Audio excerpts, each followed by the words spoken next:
اور جب ہم نے موسیٰ کو کتاب اور معجزے عنایت کیے تاکہ تم ہدایت حاصل کرو، اور جب موسیٰ نے اپنی قوم کے لوگوں سے کہا کہ بھائیو، تم نے بچڑے کو معبود ٹھہرانے میں اپنی جانوں پر ظلم کیا ہے، تو اپنے پیدا کرنے والے کے آگے توبہ کرو، پھر اپنوں کو قتل کرو، تمہارے خالق کے نزدیک تمہارے حق میں یہی بہتر ہے۔ پھر اس نے تمہارا قصور معاف کر دیا، وہ بے شک بڑا معاف کرنے والا ہے، بڑا مہربان ہے۔ اور جب تم نے موسیٰ سے کہا کہ موسیٰ، جب تک ہم اللہ کو سامنے نہ دیکھ لیں گے تم پر ایمان نہیں لائیں گے، تو تم کو بجلی نے آ گھیرا اور تم دیکھ رہے تھے، پھر موت آ جانے کے بعد ہم نے تم کو اثر نو زندہ کر دیا تاکہ احسان مانو، اور ہم نے بادل کا تم پر سایہ کیے رکھا اور تمہارے لیے من و سلوہ اتارتے رہے کہ جو پاکیزہ چیزیں ہم نے تم کو عطا فرمائی ہیں ان کو کھاؤ پیو، مگر تمہارے بزرگوں نے ان نعمتوں کی کچھ قدر نہ جانی، اور وہ ہمارا کچھ نہیں بگاڑتے تھے بلکہ اپنا ہی نقصان کرتے تھے۔ اور جب ہم نے ان سے کہا کہ اس گاؤں میں داخل ہو جاؤ اور اس میں جہاں سے چاہو خوب کھاؤ پیو، اور دیکھنا دروازے میں داخل ہونا سجدہ کرتے ہوئے اور حطوتن کہنا،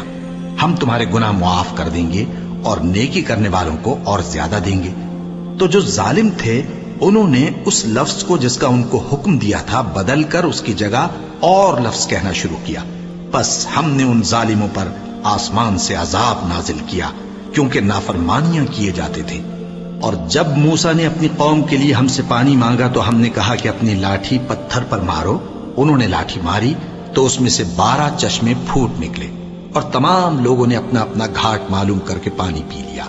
ہم نے حکم دیا کہ اللہ کی عطا فرمائی ہوئی روزی کھاؤ اور پیو، اور زمین میں فساد نہ کرتے پھرنا۔ اور جب تم نے کہا کہ موسیٰ، ہم سے ایک ہی کھانے پر صبر نہیں ہو سکتا، تو اپنے پروردگار سے دعا کیجئے کہ ترکاری اور ککڑی اور گیہوں اور مسور اور پیاز وغیرہ جو نباتات زمین سے اگتی ہیں ہمارے لیے پیدا کر دے۔ انہوں نے کہا کہ عمدہ چیزیں چھوڑ کر ان کے بدلے ناقص چیزیں کیوں چاہتے ہو؟ اگر یہی چیزیں مطلوب ہیں تو کسی شہر میں جا اترو، وہاں جو مانگتے ہو مل جائے گا۔ اور آخر کار ذلت و رسوائی اور محتاجی و بے نوائی ان سے چمٹا دی گئی، اور وہ اللہ کے غضب میں گرفتار ہو گئے، یہ اس لیے کہ وہ اللہ کی آیتوں سے انکار کرتے تھے